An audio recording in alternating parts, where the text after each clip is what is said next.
बिस्मिल्लाहिर्रहमानिर्रहीम अस्सलाम वालेकुम। तो हम अपने चैप्टर नंबर 2 जिसका नाम है पुष्पीय पादपों में लैंगिक जनन, उसको अब आगे बढ़ाते हैं। तो हम क्या पढ़ रहे थे? हम ये पढ़ रहे थे कि गुरु बीजाणु जनन कैसे होता है। यानी कि हमने ये देखा था कि जो गुरु बीजाणु होते हैं वो किस प्रकार से बनते हैं। तो हमने ये देखा था कि यहाँ पर अगर अपन फिर से देखें तो ये स्त्री केसर है, ये स्त्री केसर था। और स्त्री केसर को जब हमने जूम करके देखा यहाँ पर तो उसके अंदर में भ्रूण कोश होता है। अब ये भ्रूण कोश कैसे बनता है तो वो हम देखना चाह रहे थे। तो उसमें हमने देखा था कि यहाँ पर ये वाला जो हिस्सा होता है जो अपना बीजांडकाय है, जो बीजांडकाय होता है उसके बीजांडद्वारी छोर पे, जो बीजांडद्वारी छोर है, तो बीजांडकाय का ये जो बीजांडकाय है हमारा, ये बीजांडकाय, उसके बीजांडद्वारी छोर पे यानी कि ये वाले छोर पे एक जो कोशिका होती है, यानी कि ये ग्रीन वाली जो कोशिकाएं हैं, ये सारी ग्रीन वाली जो कोशिकाएं हैं उनमें से एक कोशिका स्पेशल हो जाती है, एक कोशिका विलग हो जाती है, जिसको क्या बोलते हैं? मेगास्पोर मदर सेल या फिर गुरु बीजाणु मात्र कोशिका, गुरु बीजाणु मात्र कोशिका कहते हैं। तो वो स्पेशल बन जाती है जो कि बड़ी होती है, सघन होती है और सुस्पष्ट केंद्रक वाली होती है। हमने पढ़ लिया था।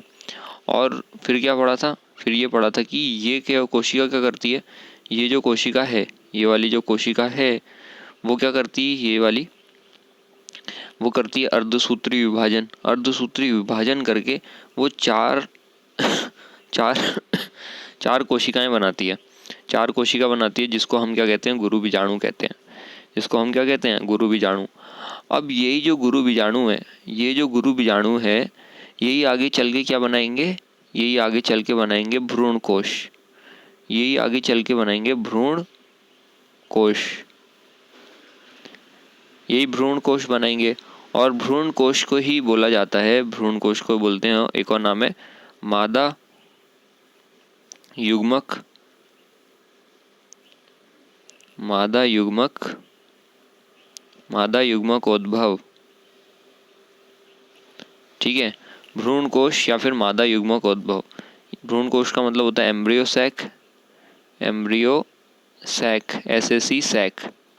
और मादा युग्मकोद्भव का मतलब होता है, मादा मतलब फीमेल, मादा मतलब हो गई फीमेल।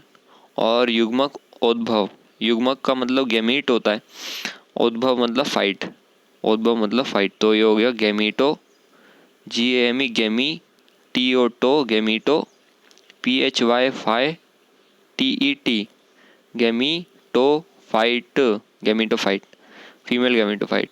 तो क्या देखा अपन ने? ये देखा कि ये जो गुरु बीजाणु मात्र कोशिका थी उसने अर्धसूत्री विभाजन करा, अर्धसूत्री विभाजन करके क्या बना दिए? गुरु बीजाणु। क्या बना दिए? गुरु बीजाणु बना दिए। अब यही जो गुरु बीजाणु है वही आगे चल के क्या बना देंगे? भ्रूण कोश। वही आगे चल के क्या बना देंगे? भ्रूण कोश बना देंगे। अब ये जो सफ़र है गुरु बीजाणु से भ्रूण कोश बनने का, गुरु बीजाणु से एक भ्रूण कोश बनने का जो सफ़र है, इसी सफ़र के बारे में अपन को पढ़ना है। यानी कि गुरु बीजाणु से भ्रूण कोश कैसे बन रहा है या फिर मादा युग्मकोद्भव जिसको बोलते हैं वो कैसे बन जाता है, वो हमें पढ़ना है अब आगे। तो नेक्स्ट वाले जो पैराग्राफ है NCERT के उसमें यही बताया जाएगा। तो अपन पढ़ते हैं कि स्त्री या मादा युग्मकोद्भिद, स्त्री या मादा युग्मकोद्भिद।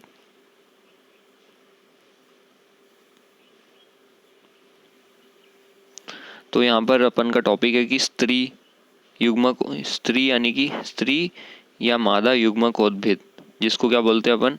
जिसको बोलते हैं भ्रूण कोश, भ्रूण कोश। तो भ्रूण कोश के बारे में हमको पढ़ना है। तो अधिकांश पुष्पीय पादपों में गुरु बीजाणु में से एक कार्यशील होता है, जबकि अन्य 3 अपविकसित या अपभ्रष्ट हो जाते हैं।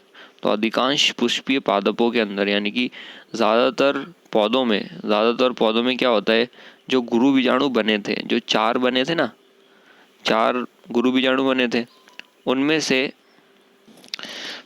से सिर्फ जो एक होता है, एक गुरु बीजाणु ही कार्यशील होता है। एक गुरु बीजाणु ही कार्यशील होता है, यानी कि वो जिंदा बचता है। बाकी सारे के सारे क्या होते हैं, बाकी के जो 3 हैं वो अपविकसित हो जाते हैं, अपविकसित या फिर अपभ्रष्ट। भ्रष्ट मतलब नष्ट हो जाते हैं या फिर मर जाते हैं। तो 4 लोग थे, ठीक है, खुशी खुशी आए, और 4 लोगों में से 3 मर गए और एक जिंदा बचता है। तो 4 लोग कौन है, 4 गुरु बीजाणु थे, उनमें से एक जो है जिंदा बचता है, बाकी के 3 क्या हो जाते हैं, भ्रष्ट हो जाते हैं, नष्ट हो जाते हैं। और ये कैसा होता है, अधिकांश पुष्पीय पादपों में, ज़्यादातर पौधों में यही होता है। तो हमने क्या देखा था, फिर से देख लेते हैं यहाँ पर। तो ये जो 4 गुरु बीजाणु बने थे, 4 गुरु बीजाणु बने थे, इनमें से क्या होगा, इनमें से जो 3 हैं, जो 3 गुरु बीजाणु हैं वो क्या हो जाएंगे, नष्ट हो जाएंगे। ये 3 जो है नष्ट हो गए, ये देखिए 3 नष्ट हो गए, और एक ही गुरु बीजाणु क्या होगा, एक ही गुरु बीजाणु बचा रहेगा।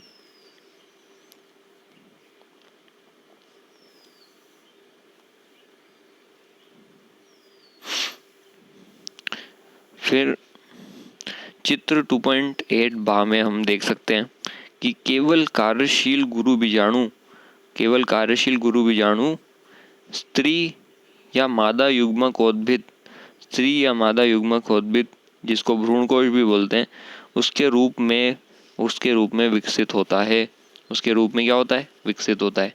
यानी कि जो बीजाणु बचा, जो कार्यशील गुरु बीजाणु बचा, तो इसको हम एक चित्र के माध्यम से समझ लेते हैं। तो ये हमारा स्त्री केसर था, स्त्री केसर, और ये स्त्री केसर के अंदर में क्या था, स्त्री केसर के अंदर में था एक इसकी गुहा थी, और उसके अंदर में अपना अपरा थी, और यहाँ पर बीजांड लगा हुआ था, ऐसे बीजांड लगा हुआ था, और इसके अंदर की बातें चल रही हैं, इस बीजांड को हम बड़ा करके बनाएंगे, ये वाला जो बीजांड है इसको बड़ा करके बनाएंगे जब अपन, तो ये कुछ ऐसा नज़र आएगा।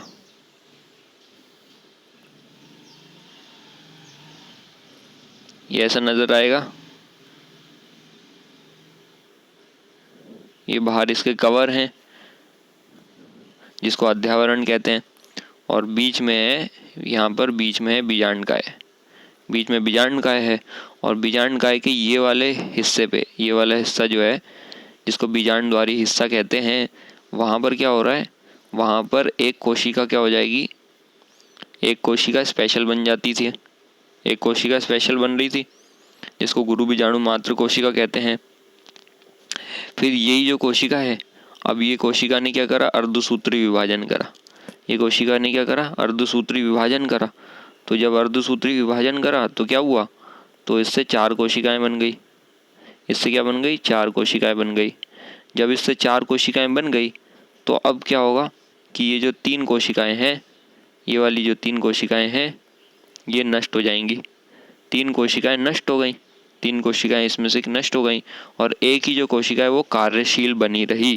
क्या बनी रही, कार्यशील, यानी कि यही आगे चल के क्या बनाएगी, भ्रूणकोश बनाएगी। तो बाकी सारी नष्ट हो गई, यही कार्यशील बची रही, तो बाकी को हम हटा देते हैं। अब यही आगे चल के क्या बना देगी, ये जो कार्यशील वाली है वो आगे चल के बनाएगी भ्रूणकोश। तो इसको अगर अपन दिखाएं, ये ऐसे अंदर का डायग्राम बनाए, ये आगे चल के ऐसा भ्रूणकोश एक बना देंगी, इस प्रकार से कुछ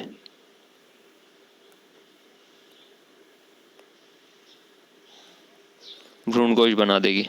तो एक ही जो, यानी कि यहाँ पर समझने की बात यह है कि एक जो कोशिका है वही कार्यशील वाला जो गुरु बीजाणु है वही आगे चल के क्या बनाएगा, भ्रूणकोश बना देगा। ठीक है, इसको अब अपन एनसीईआरटी के माध्यम से भी समझ लेते हैं। तो ये वाला जो डायचित्र है, यहाँ पर अपन ने देखा कि ये था बीजांडकाय, ये बीजांडकाय था, और बीजांडकाय के ये वाले क्षेत्र में एक जो कोशिका है वो बहुत बड़ी हो जाती है, जिसको हम कहते हैं गुरु बीजाणु मात्र कोशिका।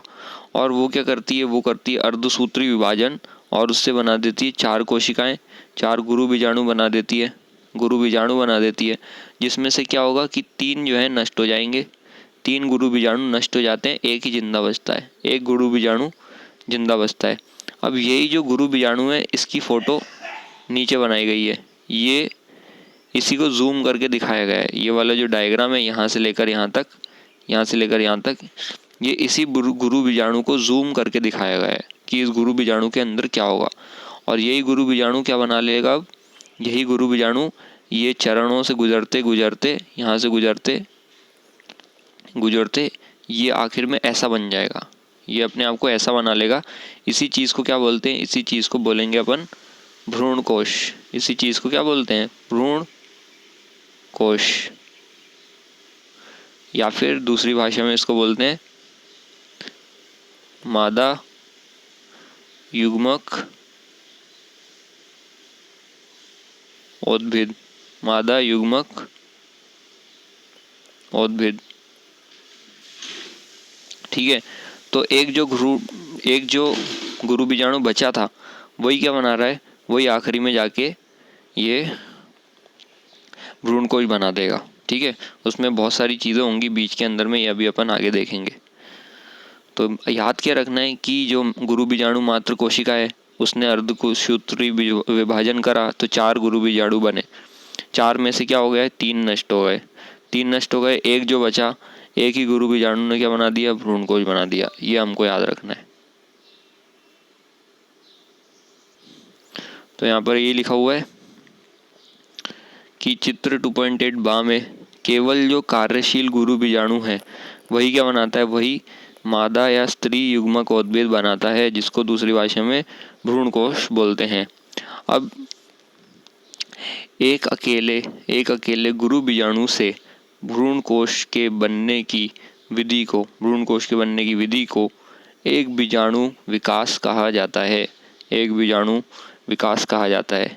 यानी कि ये जो एक अकेला गुरु बीजाणु है, इससे जो भ्रूण कोश बना, तो एक अकेले गुरु बीजाणु से, यानी कि सिर्फ एक गुरु बीजाणु से भ्रूण कोश बनने की जो विधि है, इसको क्या कहते हैं, इसको बोलते हैं एक बीजाणु विकास कहते हैं। इसको क्या बोलते हैं, एक बीजाणु विकास कहते हैं। क्यों, क्योंकि 4 बीजाणु थे यहाँ पर, क्या थे, 4 बीजाणु थे ना, तो चारों भी भ्रूण कोश बना सकते थे, ये भी बना लेता, ये भी बना लेता, ये भी बना लेता, ये भी बना लेता, लेकिन 3 जो है नष्ट हो गए, सिर्फ एक ही बना रहा है, तो इसको क्या बोलेंगे, एक बीजाणु विकास, यानी कि एक बीजाणु ही आगे चल के विकास करेगा। अगर 2 बनाते तो 2 बीजाणु विकास बोलते, 3 बनाते तो 3 बीजाणु बोलते, 4 बनाते तो 4 बीजाणु विकास बोलते, लेकिन यहाँ पर क्या हो रहा है, यहाँ पर एक ही बना रहा है ना, तो इसलिए इसको बोलेंगे एक बीजाणु विकास। और इंग्लिश में इसको बोलते हैं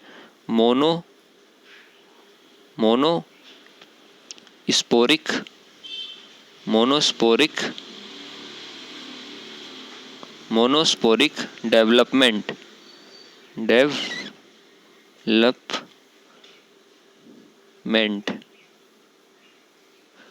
विकास का मतलब होता है डेवलपमेंट, और एक बीजाणु का मतलब होता है मोनोस्पोरिक। मोनो मतलब एक, बीजाणु मतलब स्पोरिक, मोनोस्पोरिक डेवलपमेंट।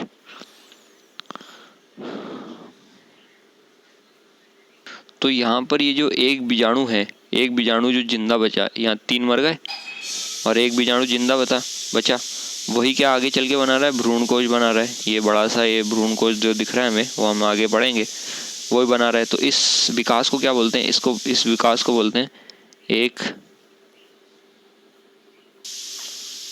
बीजाणु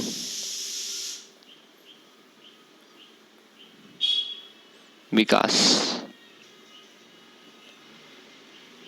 एक बीजाणु विकास, यानी कि एक बीजाणु वो आगे विकास करके भ्रूण कोश बनाएगा। बाकी का नेक्स्ट में होएगा।